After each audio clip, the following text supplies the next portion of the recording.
Bon retour parmi nous. Welcome back.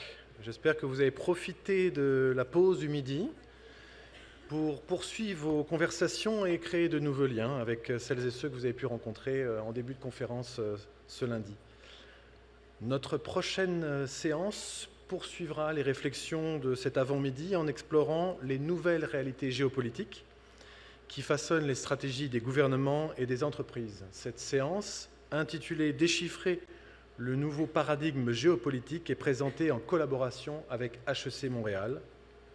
Pour ce faire, sans plus attendre, je vous demande d'accueillir notre modérateur, Philippe Bourbeau, co-directeur de l'Institut international de diplomatie économique et professeur au département des affaires internationales d'HEC Montréal. Monsieur Bourbeau.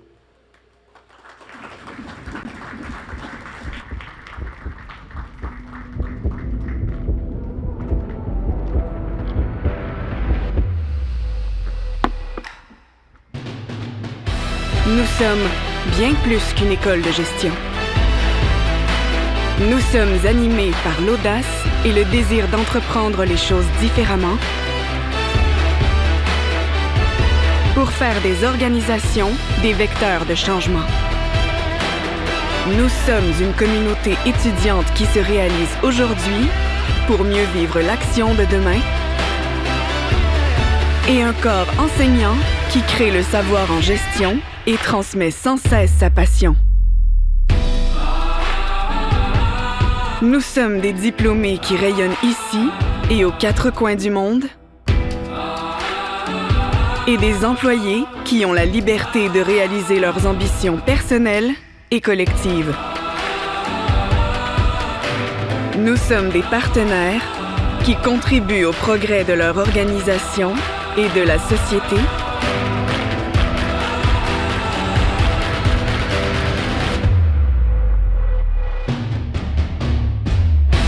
et une source inépuisable de nouvelles idées et de projets novateurs et durables.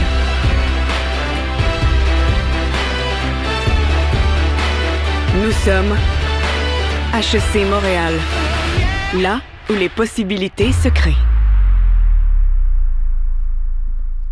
Okay, hello. That was a bit weird just to sit here and say nothing and then watch the video, although it's a wonderful video. Thank you for being with us. Bonjour, bienvenue. I'm glad to see so many of you in the best panel of the entire conference, which makes a lot of sense because HEC is the best business school in Canada by far. So, the best of the world, stroke a chord together. I'm Philippe Bourbeau from HEC Montreal, and I just want to say thank you and a big hello to my HEC colleagues, particularly Harry Van Asch, who've been working with me for the last 2 years, and it's such a great fun, and I'm happy to be in HEC Montreal now. I won't be talking too much for the next 45 minutes because we have a team of superstars. We've done a team phone call last week and we've been chatting on the side, and I can tell you, they're really good. You'll see. You're going to have a lot of fun and you're going to learn a lot of things. Without giving them the mic, and I'll throw a few questions here and there, I just want to say that the world has changed. Perhaps you've noticed the Montreal Canadiens won't win the cup every season nowadays. Yet we're no longer in the 70s and the 80s, both economically and politically. We've moved on. And we've moved on from a system, from an international economic order that had 3 things: promotion of democracy, free trade as the core paradigm, and then multilateral institutions. And Canada was so proud to be a leader in these 3 elements. All of them are in danger. And for those of you who think that everything started in the fall of 2024, I beg you to throw away that simplistic argument. The world has started to change 10, 12 years ago. The US and the current administration is an accelerator, perhaps a brutal one, but it's just an accelerator nonetheless. We know we're leaving behind. We don't really know what we're getting ourselves into.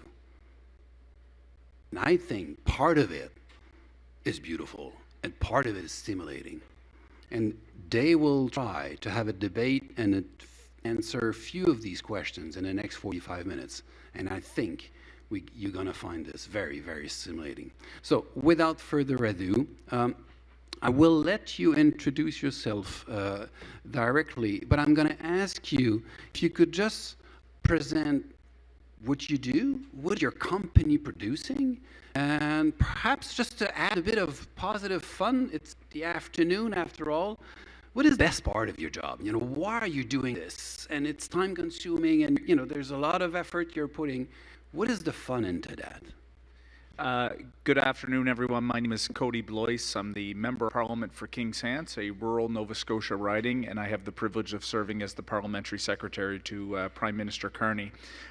Before this, I have a Master of Management in Public Administration and a law degree, and I've been doing this for 7 years now, so I've been able to see a little bit of the inside of the House of Commons. And in fact, when you see me put my face up to my phone in a few minutes, that is not me taking a selfie. That'll be me voting in the House of Commons virtually. And so if I actually have to jump off the stage for a minute to get it right, I don't want to be in trouble with the whip or the Prime Minister. I'm not getting that vote in, or you, Philippe. So, look, the best part of my job is politics matters. My predecessor was actually Scott Bryson, who has been all through this conference, hosting different chats, and was with the Minister of Foreign Affairs this morning.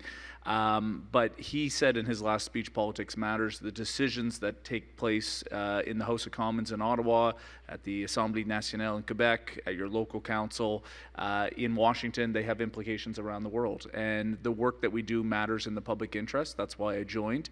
And I would say the best part of my job has been able to have a very front row seat to the work of the Prime Minister over the last year, to get to work with Marc-André Blanchard and the policy team and the PMO. It's been enlightening to see the work very close, and it's been very heartening to see the work that we're doing to try to transform the Canadian economy. Thank you. Sid? Thank you very much. Thanks for having us here. My name is Sid Kosaraju. I'm with Crisis 24. I'm the president there. I've been with the company 2 years. Crisis 24 is a part of the Garda World family of companies. We're headquartered here in Montreal, as I said, and we are an organization now of 3,000 people spread across 13 offices around the world. You may ask, what does Crisis 24 do? And in part, it's in our name.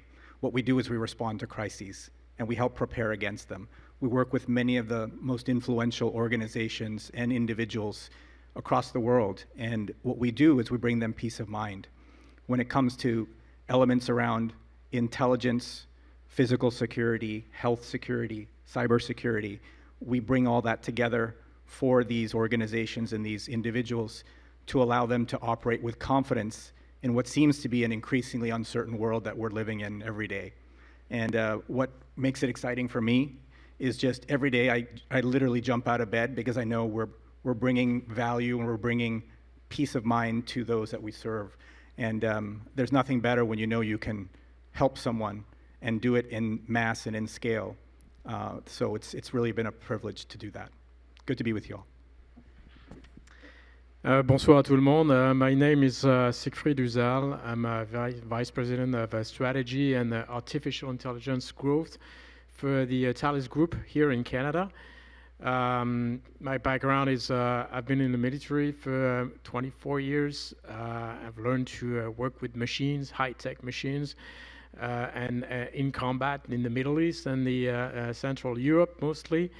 And after 24 years of quite an exciting life, in the way it was a little bit dangerous, I've joined Thales. The Thales Group is an aerospace and defense and cybersecurity global company, and pretty much what they do actually is they secure 80% of all the global financial transactions secured a lot of government systems and enterprise as well. So everything that we call critical environment, whether it's a defense, aerospace, or government, we secure their systems, but we also build radars, optronic sensors, and command and control systems for mostly European nations, as well as here in North America, and elsewhere in the world as well. So what I'm thrilled actually working with Thales is obviously be part of that journey is building technologies, and deploying those technologies and putting it in the hands of humans. When it comes to life and death decisions, obviously deploying artificial intelligence not a done thing to do. You're not expecting only 35% of accuracy in the recommendations of the AI is doing. You expect 99.9% of accuracy. So it's quite a different world when it comes to AI for those critical environments. But I think it's important actually to understand all the implications it has for the subject of today with regards to ethics, moral, regulatory environment, and the way the government have to behave when it comes actually to deployment of such technology. Well, my next question was for you, but I'll let you do your work. They're working all the time. This is great. This is wonderful stuff. No, I'll ask the question and we'll go in the reverse order. Okay. So you'll have time to think about it. Now, that was the positive side to the question. What is the fun of their job? I'm going to ask a slightly, perhaps negative, we'll see, side of the question. Is the world getting messier? For many Canadians, I would argue that we kind of woke up from a peaceful dream that was so nice. And we slept through it all, and that was so wonderful. And we got up in the morning, go to the gym, and we had full of energy for 30, 35, 40 years. And suddenly, we kind of woke up understanding, realizing that the world might be a little bit more dangerous than we thought. Is it still gonna get even more messy than it is right now? Are we living in a Canadian bubble up to that point where we just don't see that really? Could it really get more problematic? And if it does, what is the impact on your business? How can you handle the projected negative future, if you want? So Siegfried, I'm going to start with you. So a little bit of an anecdote. When I joined the military, it was 89, the fall of the Berlin Wall, right? And since then, up to now, it was only what we call OPEX, external operations. We've been, any pilots, any soldiers, any sailors, we were deployed once or twice a year. It hasn't stopped at all, every year. So the world got messy, for the military at least, even though actually it was not perceived as such. It was constant deployment, in all of those operations. So the world for me was messier, so it's not a change. Now, if you want to prevail in those operations, actually, you need to master a lot of things. But on the battlefield, actually, it comes down to deploying the most advanced technology. Let's put it this way right from the get-go. The most advanced technologies actually allows you to dominate, outthink, outpace, outperform your enemy. It starts from there, right? What has changed is that technology that we're talking about. We've talked a lot about this digital and AI technologies. They made the battlefield more transparent, boundless, accessible to anyone. A teenager in Ukraine can take his iPhone, take a picture of a drone or anything, just flip it into the Dell Lake, actually, and it becomes a target. That's the reality of the transparent battlefield. Boundless. It's no longer, Ukraine. We can spill over, the nations, the countries around, and we've seen actually that, those theater of operations popping up, dramatically. So that notion of, the Cold War, where you have two poles, and we understand, all the nations which pole they are in, and what is the threat. The problem actually that we have now is the perception of the threat actually has dramatically changed. that perception of the threat actually it's at all levels. It's not only military, it's political, and it's economic as well. And the reason it is economic is somehow because of that technology. Any security architecture is dependent on the energy background, right? And that energy background actually is the energy infrastructures that is usually an alliance of trusted nations actually that supports, the deployment of, let's say, AI. AI consumes a lot of electricity. We'll talk about that later maybe. But the reality is because of that, energy grid becomes a motive for any coalitions of the willing to wage some war on some battlefield at some moment. And if you look at all of those battlefields, over the last 25 years, you have the main ones, there's 10 main ones, 10 different coalitions, 10 different outcomes, 10 different way of fighting as well. Because of the technology, it is disruptive, and we got to take care of that one, the link that technology has with the energy grid. Because when you talk AI and deploying AI, for instance, in the battlefield, because, it's all connected with those technologies deployed on the battlefield, actually AI becomes a driver of outpacing the enemy. AI, if you look at the way head of big companies, hyperscalers talk about AI is about generating token generate task allow you to accomplish things, right? But to generate those tokens actually requires a lot of electricity on the background. So you see the link now, the energy grid, the effect to dominate your enemy, and the coalition of the willing based on the alliance of trusted nations actually that support that energy background. It's complex. It is complex, but clearly there's a sense that energy is at the center of the world getting probably less peaceful to some extent. Go ahead. Just to jump in on that point, you're right, it's complex. I was sitting in the room with Mr. Hutchings today, and it was blown away about the depth about what he's talking about, the transformation we're going to see.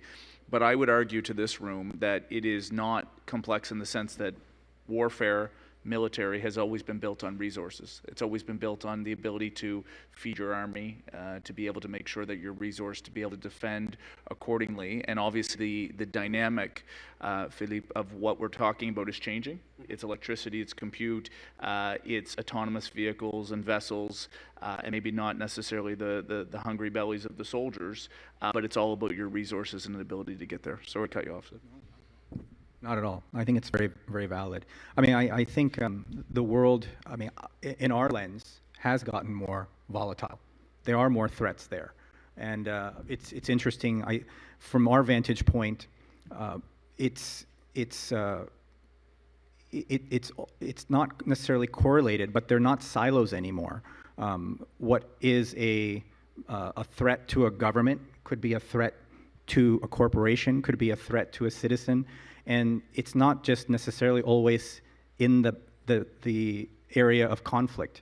For instance, with cyber being involved as an example, threat actors that might be state threat actors are taking they're taking action in the homeland. So, for instance, in the United States, it's been said that over 50% of emergency response, state and local governmental response systems have been compromised or have had attempts of compromise.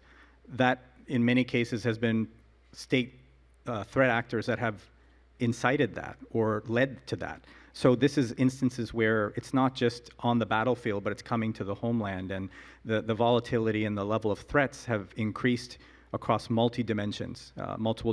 It's just not a threat of physical harm, but there's cyber threat, and there's business economic threat, and there's threats to our energy grids, to our food supplies, and to many other things that I don't think in prior generations necessarily all came together like they are now.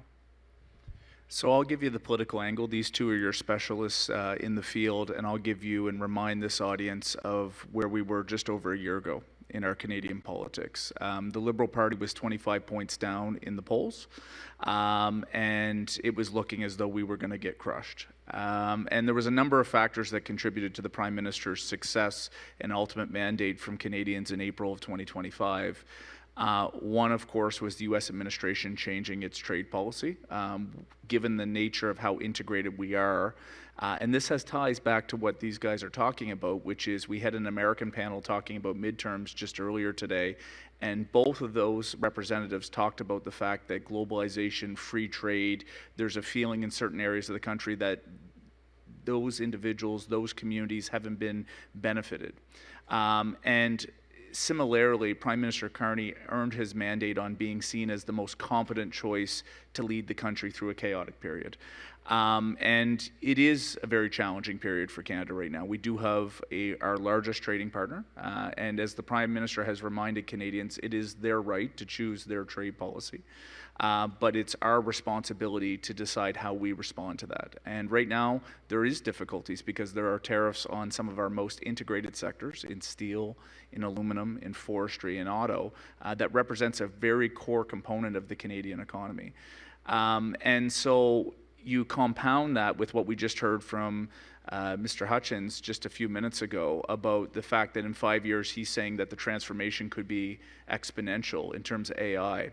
The responsibility of any elected leader is to try to give leadership about where we're going and to give some stability to the population about how we get through these difficult times. That is only going to compound based on what I'm hearing in terms of not only the defense context and otherwise. Just a quick point, and then I think we should kick it back. You opened, Philippe, by kind of talking about open trade, free trade principles. Look, I believe that those are important, and hopefully many of the people in this room would agree about the way in which we, as a society, have benefited. Notwithstanding, there have been challenges and people and communities that have been left behind. How do we smooth that? This is the 250th anniversary of the Wealth of Nations, Adam Smith. And I'm of the belief, personally, that we will not be in a world that is going to be in an unfettered trade, that world has fundamentally shifted because of the things you've talked about, but that we're not going back to Cold War economics either, because the global integrated supply chains are such that we're not going to unscramble that egg, but that we're going to fall into a period of a series of managed trade economic relationships. And this is for two reasons. One is we will still want to benefit, Canada will want to benefit from free and open access to trade, but it's not real. And let me give you an example. We have free trade agreements in principle right now with certain countries where there's a lot of non-tariff trade barriers, where countries, particularly not just with what happened 10 years ago, but during the pandemic, when I had constituents calling me and saying, Kody, why can't we produce masks in Canada? You know, where do we get our food from in Canada? And so the lens of many countries around the world, Western and otherwise, has fundamentally shifted to ensuring that we have domestic capacity such that if the chips are down, we have that capacity. So we will look to both, you know, proverbially suck and blow at the same time. We're going to both try to do open and free trade, and at the same time we're going to hedge, because there's certain industrial capacity that in a defense security world, we're not going to want to nub that capability. Very interesting. Sovereignty means a lot of things, and it might mean very different things from where you're sitting. So I'll let you, do your job and vote. So I'll talk a bit for a little while, so you can, have this face recognition and do the stuff that we are so proud of these politicians to do. There's three ways, in a very, very simplistic way. There's three ways to look at the world. The first way is through the role and the importance of the international law. So everything that is produced in the world and how you deal with the world is through legal perspective. The second paradigm, the second way of looking at the world is through power. The most powerful state, the most powerful company, the most powerful community will win the show. So, law, power, and the third one, we're good at this in Canada, is the role of ideas. The way we talk about things, norms, the way we do things, the sense of morality to some extent. There are things you're not allowed to do. You should not diss in that context. Law, power, norms. I'm going to add a question to that context a bit, and I'll start with you. Security could mean a lot of things. what is the definition of it? And I don't mean in an academic kind of way. We're not here to do that. But how does your company, your government, understand security? Is this the traditional power sense of security? Is this the traditional legal understanding of security? Or is this more perhaps a little bit novel way of understanding security as something that it's out there that we just don't understand all too much? How do you see security in your day-to-day job, and how does it change, or has it changed in the last, let's say, few years? You know, we'll start with you and then we'll just trickle down. There's a lot of different ways we can take this. I'll try to give 2 or 3 examples. One is in our foreign policy. So I had the privilege of being with the Prime Minister when he had the bilateral meeting with President Xi on the sidelines of APEC back in November 2025. That was the first time that a Canadian leader had sat down with a Chinese leader in 8 years. There's good reasons for how we perhaps got to that context. We know around the 2 Michaels, and we know that from a military perspective, we will not be an ally or partner with China.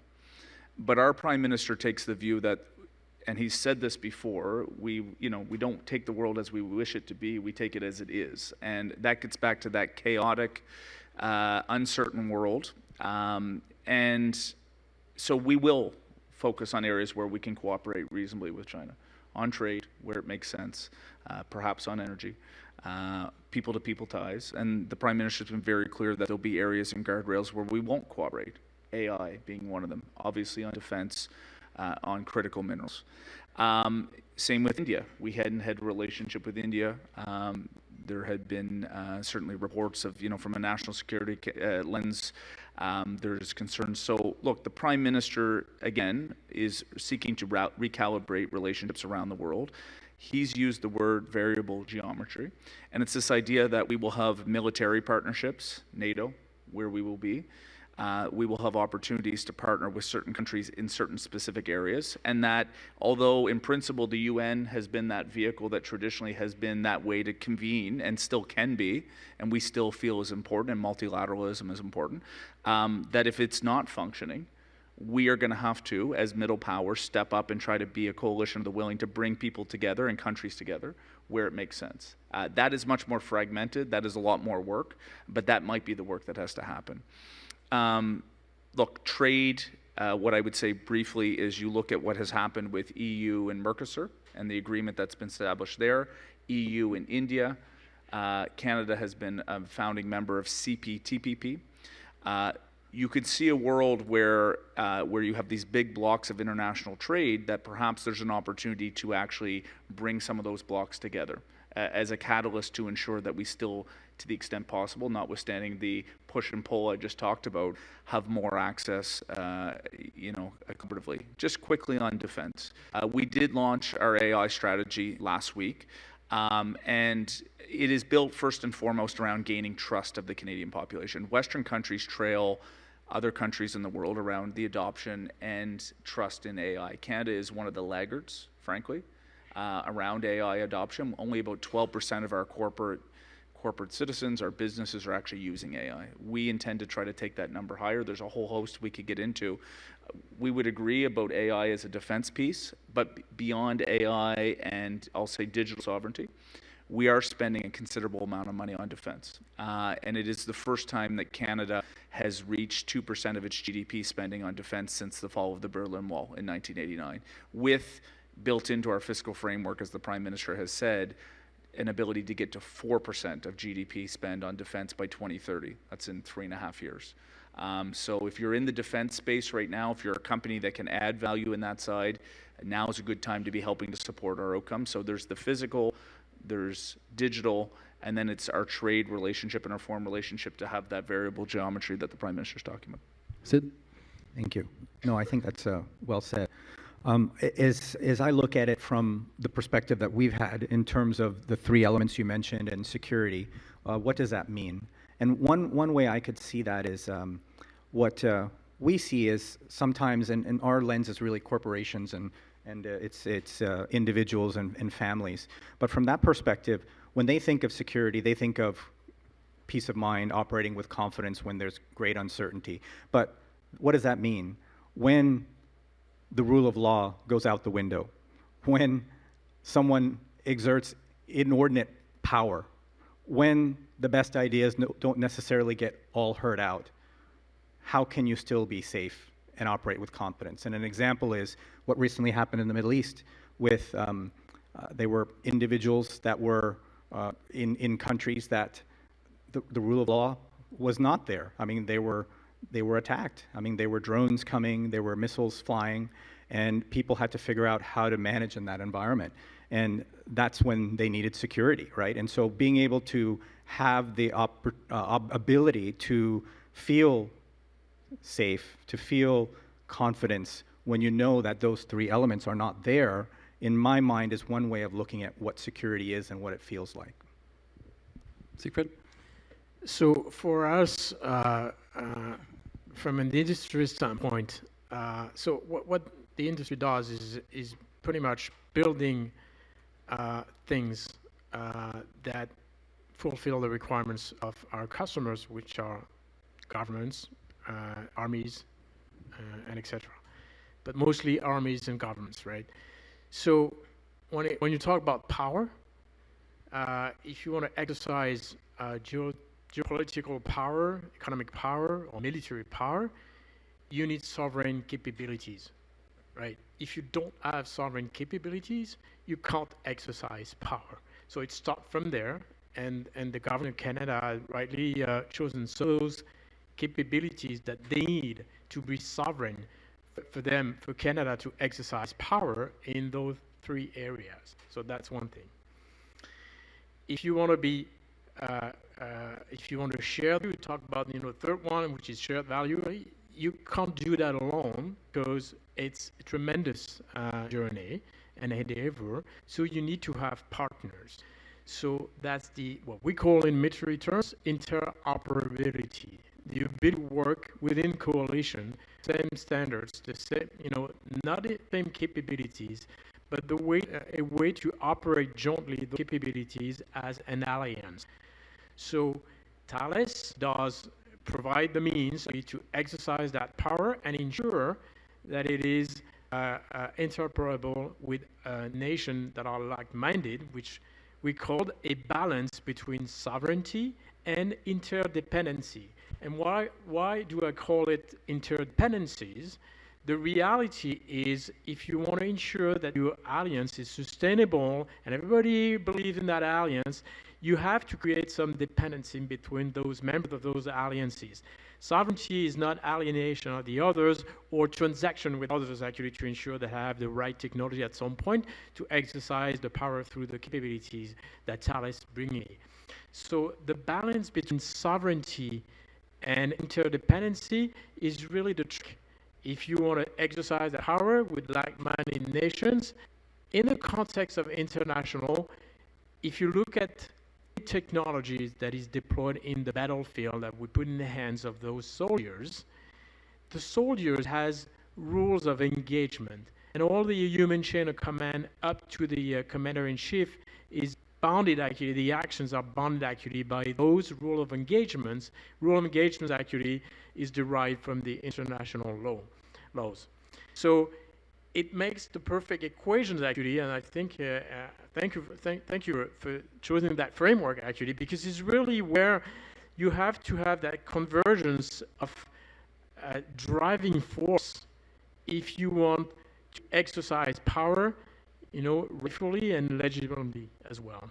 But Siegfried, to your point, would it be, you're kind of talking about soldiers of war under a chain of command, state to state. I think increasingly the conflicts we're seeing around the world are more of these blurred lines of the justification, Philippe, to your point, is less UN Security Council or following the Geneva Convention, and it's under the premise of this is a terrorist organization. These are, we're seeing less and less of the state to state. I know with what we're seeing right now in the Middle East would be an exception, but some of the justification feels to be getting further down the line. How would that change what you just, or does it?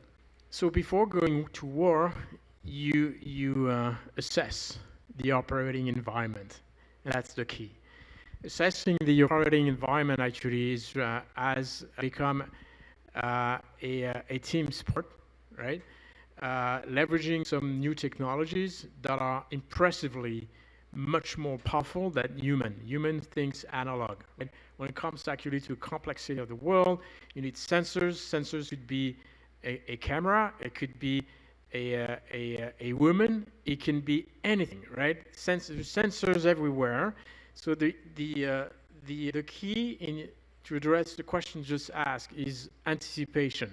You get to have plans actually to, and I'm sure Sid actually would talk about that actually, to better assess the operating, what we call the operating picture. The operating picture is actually your ability to model a nation through its intent and its various centers of gravity. Centers of gravities are energies, electrical grid.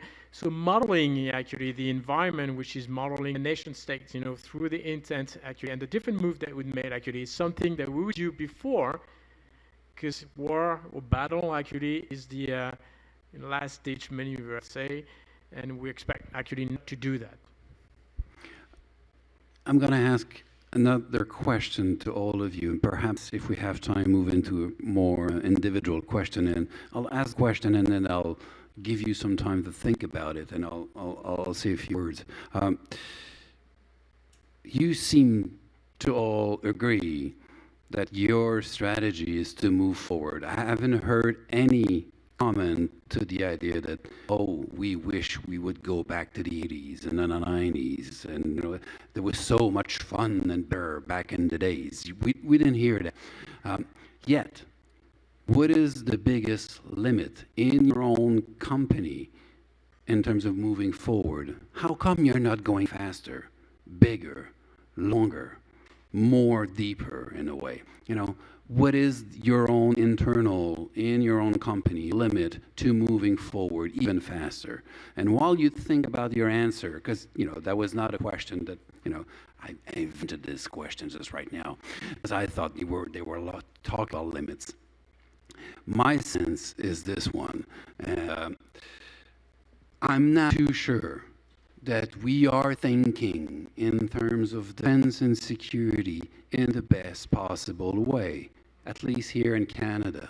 Perhaps security and defense is way more quantum and biomedical than it is aerospace.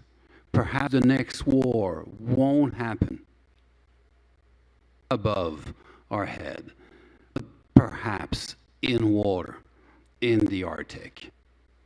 Perhaps we're not ready to face that, both in terms of spending, but also in terms of preparation. Not too sure needing or prepare to realize quickly that the next war, major war, not just a tiny regional one, might happen just up north to control the maritime routes in the Arctic. So I gave them a few minutes. Hopefully that was a bit interesting to you, but the whole point was to make sure that they answer the question of limits. And I'll start with you, Kody. What is the biggest limit that your government is facing now? Any Westminster government, any stripe, one of the limitations is just the internal capacity for governments as decisions work their way up to leadership, to be able to have the focus in a world that there's multiple compounding things happening. And we're in a political world where a story could break in the Globe and Mail tomorrow that draws in a whole host of attention away from other issues. I think the Prime Minister, and it's important for this room to remember, won an election on a change mandate. And I hope you've noticed a change in the tone and the policy direction of the government. That's over multiple files. We'll get into defense. The proof point is, we had to move quickly to be able to get to that 2%. That doesn't happen overnight. The Prime Minister has brought in outside help to try to help in the procurement space with Mr. Guzman and in the DIA. And we are trying to move at a much quicker pace on how we procure in this country. We have had a very slow process around procurement. It's become deeply politicized over the years. There's always going to be political decisions, of course, with procurement, but we are seeking to move very quickly. The other piece is we don't have that muscle memory.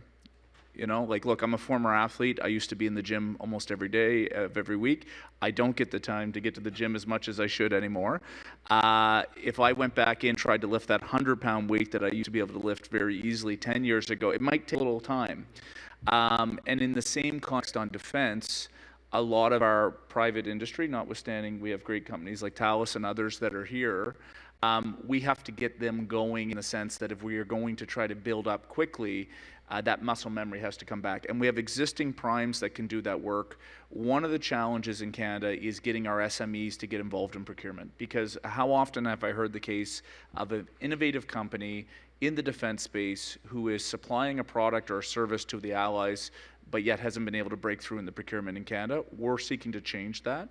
But it's a big ship that we're seeking to turn around. So I would say capacity in the public sector, coupled with the ability to just keep driving forward, and understanding that the threat environment is multi. It is not the soldiers, you know, do you have the planes, do you have the soldiers? As these gentlemen are highlighting now, it's AI, it's the digital landscape as much as it is the physical landscape now.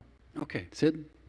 Yeah, no, I think it's absolutely right. I mean, we do see a lot of enablers with technology and AI, but it's counterintuitive. But in our business, in the last year, we've grown from 2,000 people to 3,000 people. And the rate limiting step is people, which we love. We love creating jobs, right? And we'd love to keep doing that. And technology enables what we do, but I find that we could grow faster if we were able to bring that group of talent in quicker and get them enabled and able to be out and helping.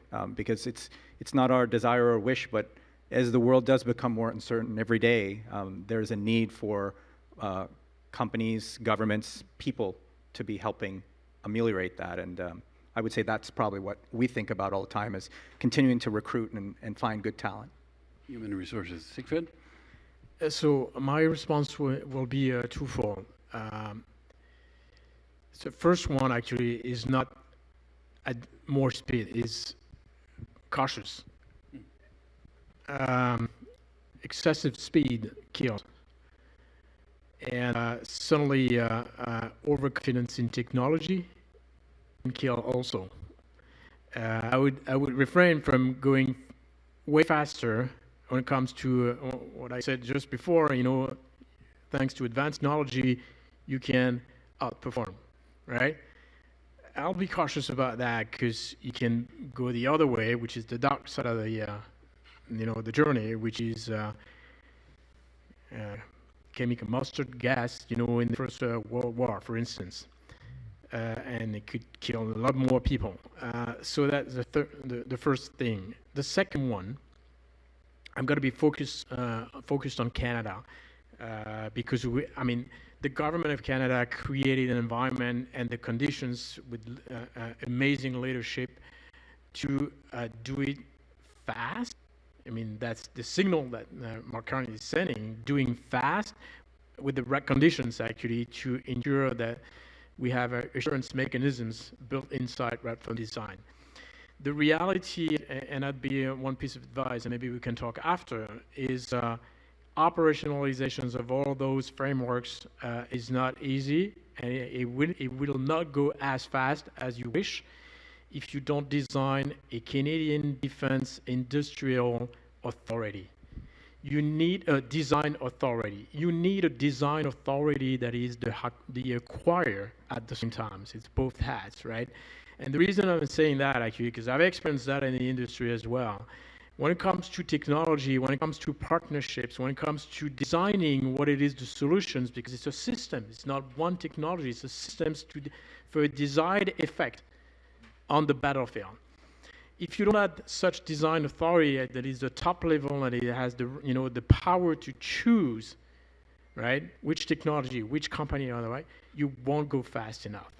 So just 2 points on that. One is, interesting enough, our government has led the Defense, Security and Resiliency Bank effort, which is to create more liquidity in our private sector and lending institutions to support, I would say, less of the major primes, but certainly in that SME space as we're trying to build up, and to some extent emerging companies in the defense space. But Siegfried, you're right about the sense that, when I'm in the UK and I'm talking to their officials, They talk a lot about interoperability, to your point, about trying to make sure that as we procure, the systems approaches, the design features can be as interoperable, not only to procure quicker, I think to your point, but also when we're working with our allies, they're working under the same types of systems and conditions to the extent possible. So I would agree wholeheartedly, particularly on the interoperability, and would highlight the fact that we believe financing is a big piece. Last thing, Philippe, would be the actual workforce. Let me give you a prime example. The Prime Minister was in my home province just a few months ago and announced over $2 billion worth of defense spending, including, for example, there's going to be a $640 million hangar at 14 Wing Greenwood, which is the Atlantic operating base of the Royal Canadian Air Force. I don't know how many people it takes to build $640 million hangars, but it's going to require some skilled labor. And there's not a whole lot of it sitting around idly in the Annapolis Valley. So one of the things the government has done in the spring economic update is set a goal within the next 5 years of adding anywhere from 80 to 100,000 new red seal trade professions, because whether or not it's in defense procurement and the actual building and the workforce to build this equipment, or we're talking major national projects, as we try to get that going on all at the same time, it is going to create a challenge around the availability of labor. We're 2 minutes away, and you don't see this, but we have a huge clock in front of us, and it used to be green, now it's yellow, and I'm afraid it's going to turn red in a few minutes, and we're going to freak out a bit because we're not too sure how to deal with this. And I'm pretending to be Conan O'Brien with, one talking to me while I'm talking to you, and get a bit funny. One last question, and you're going to have about 30 seconds to answer, and I'll start with Siegfried, and you'll have the last word. We won't have time to discuss it too much, although we discuss the thing all the time. But in terms of defense, the area in which we operate, at least for now, is AI an added value or a threat? Sid. It's a question. Yeah, no. Biggest. And you have about 30 seconds. Well, it's even worse. I'm mean. Sorry. No. I would say it's both. I mean, it enables so much, but at the same time, it is a threat. I mean, we've heard about the mythos, which is exposing threats in software systems, systems like Linux operating systems and others. So threat there. But I think it's also a perceived threat to members of our population.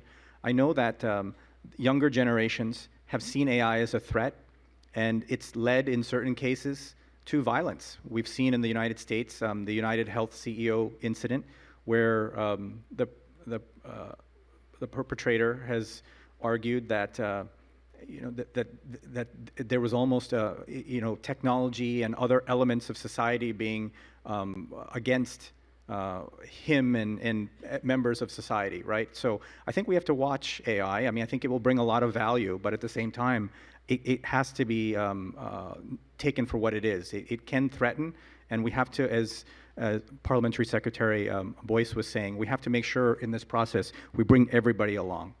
Everyone has to benefit from it. Siegfried?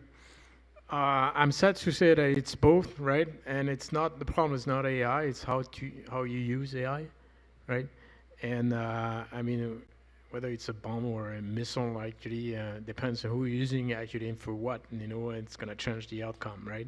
So again, don't be afraid by that technology. There's mechanisms to assure safety of the deployment and the usage of those technologies, and that's our responsibility as a company to do it. But it can become a threat pretty quickly. So I'll do this. I'm used to this. 30 seconds in the House of Commons. Yeah, on defense, it can be an asset if you're on the leading edge of it. It can become a vulnerability if you're going to fall behind. Clearly, that has been demonstrated in the conversations we've had. On societal benefit and uptake of AI, clear societal benefit if harnessed for the right way. And as was mentioned by Sid, if we're not cognizant about how this is deployed and the way in which we're bringing people along, clearly some downsides if we don't get it right. I told you they were good, eh? That was wonderful. Okay, now, I need your help. I think they should be thanked and applauded for their wonderful generosity. Thank you very much for showing up.